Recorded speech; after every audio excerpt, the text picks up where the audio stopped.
किसी इंसान की कोई प्रिय चीज या इच्छा हो और वो पूरी होने से पहले ही उसकी अकाल मृत्यु हो जाए तो कहते हैं कि उस इंसान की आत्मा भटकती है।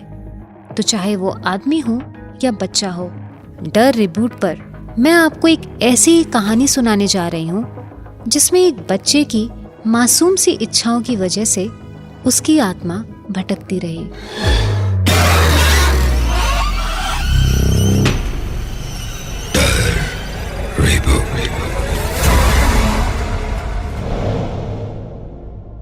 ये किस्सा मेरे एक दोस्त के गांव का है। वो गांव जो कोंकण के पास स्थित है।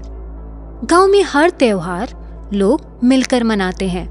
तो ऐसे ही इस गांव में नवरात्रि का त्योहार मनाया जा रहा था। बच्चे, बूढ़े और जवान हर कोई इस त्योहार में शामिल होता और हर्षोल्लास के साथ ये त्योहार मनाया जाता। गांव में 10 बजे म्यूजिक सिस्टम बंद करने की कोई पाबंदी नहीं होती, इसलिए वहां के लोग देर रात तक गरबा खेल रहे थे और माता का जगराता भी हो रहा था। उस गांव में एक शख्स रात को बाइक से घर की ओर जा रहा था। तभी उसने कुछ बच्चों को खेलते हुए देखा। अब गांव में इतनी रात को बच्चों का यूं अकेले खेलना ठीक नहीं होता। बड़े बुजुर्ग अक्सर बच्चों को डांटते हैं। तो जब ये शख्स वहां पहुंचा तो उसकी बाइक की लाइट्स को देखकर वो सारे बच्चे पेड़ के पीछे जाकर छुप गए। लेकिन इस शख्स ने उन बच्चों को आवाज दी। उसने कहा, अरे बच्चा पार्टी, चलो बाहर आ जाओ जल्दी से।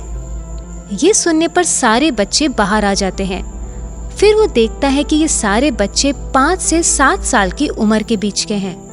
वो उनसे कहता है, अरे इतनी रात को तुम लोग अभी तक खेल रहे हो, चलो अपने अपने घर जाओ। वो सारे बच्चे अपने अपने घर की ओर भाग जाते हैं। लेकिन एक बच्चा तभी भी पेड़ के पीछे छुपा रहता है। वो उसको पूछता है, तुम घर क्यों नहीं गए? चलो जल्दी घर जाओ, बहुत रात हो गई है। फिर वो बच्चा कहता है, अंकल मेरा घर यहाँ से थोड़ा दूर है, मुझे घर तक छोड़ दोगे? तो वो शख्स कहता है, हाँ हाँ छोड़ दूंगा, चला जा, पीछे बैठ जा, अच्छे से बैठना। हाँ ठीक है अंकल। बोलते हुए वो बच्चा उस शख्स के पीछे बैठ जाता है। फिर वो शख्स उस बच्चे से बात करता है, बेटा इतनी रात को ऐसे नहीं खेलते, मम्मी डैडी डांटते नहीं हैं। अभी नवरात्रि है ठीक है, लेकिन घर से ज्यादा दूर नहीं जाते हैं ऐसे खेलने को। वो बच्चा जवाब देता है, अंकल मुझे ना दोस्तों के साथ खेलना अच्छा लगता है। वो शख्स ऐसे ही पूरे रास्ते बात करते हुए उसके बताए हुए रास्ते पर बाइक चलाते आगे बढ़ता है। फिर उस बच्चे ने कहा, अंकल वो वहां उस पेड़ के सामने वाले घर में रहता हूँ मैं, मुझे वहां छोड़ दो प्लीज। उस शख्स ने फिर उस बच्चे से कहा, अच्छा तुम यहाँ रहते हो, बेटा घर से इतनी दूर अकेले नहीं खेलने जाते। वो बच्चा कहता है, बस अंकल यहीं पे उतार दो, चलो अब आराम से उतर जाओ। इतना कहकर वो शख्स उस बच्चे के उतरने का इंतजार करता है। फिर कुछ सेकंड बाद वो रियलाइज करता है कि उस बच्चे की बाइक से उतरते वक्त कोई हलचल नहीं हुई। वो फिर पीछे मुड़ के देखता है कि बच्चा उतर पाया या नहीं, और जब वो पीछे मुड़ के देखता है तो पीछे कोई नहीं था। ये देखकर वो सोचने लग गया कि कहीं वो बच्चा पीछे गिर तो नहीं गया, और तभी उसे रियलाइज हुआ कि उस बच्चे ने खुद इस घर के पास आकर कहा था कि यहीं उतार दो। वो शख्स उस घर के पास गया जिसे उसने अपना घर बताया था। वहां देखा तो उस घर में ताला लगा हुआ था। फिर वो शख्स वहां से गाड़ी भगाते हुए घर पहुंचा और घर पर ये बात शेयर की। अगले दिन वो शख्स फिर रात को वहां पहुंचा जहां उसने उस बच्चे को लिफ्ट दी थी।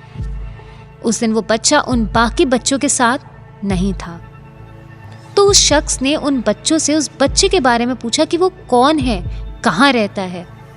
तो उन बच्चों ने कहा कि पता नहीं, वो तो कुछ दिनों से हमारे साथ खेलने आ रहा है।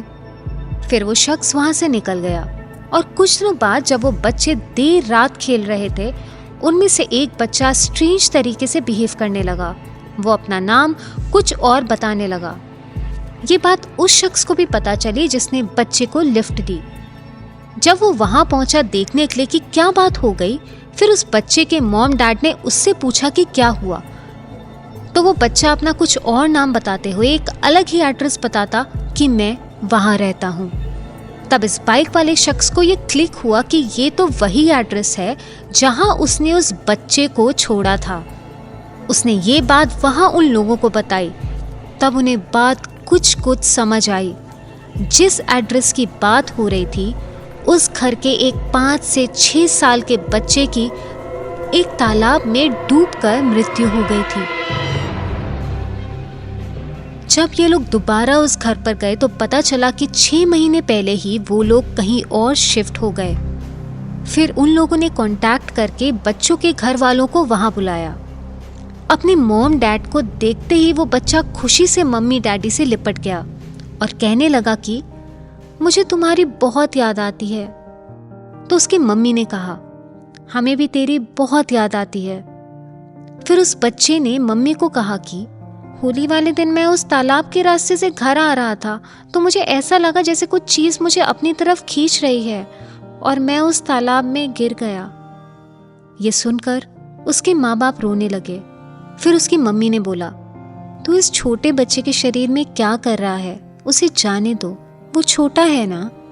तो उस बच्चे ने कहा, मुझे मेरा स्कूल बैग, स्कूल यूनिफॉर्म और शूज दो ना, आपने बोला था ना नेक्स्ट क्लास में सब न्यू होगा। वहां मौजूद सबकी आंखें भर आईं। तो वो लोग उसके लिए वो चीजें लेकर आए जो उसने मांगी थी और वो आत्मा उस बच्चे के शरीर से चली गई। फिर उनके माँ बाप ने विधि विधान से पूजा की ताकि उनके बच्चे की आत्मा को शांति मिल सके।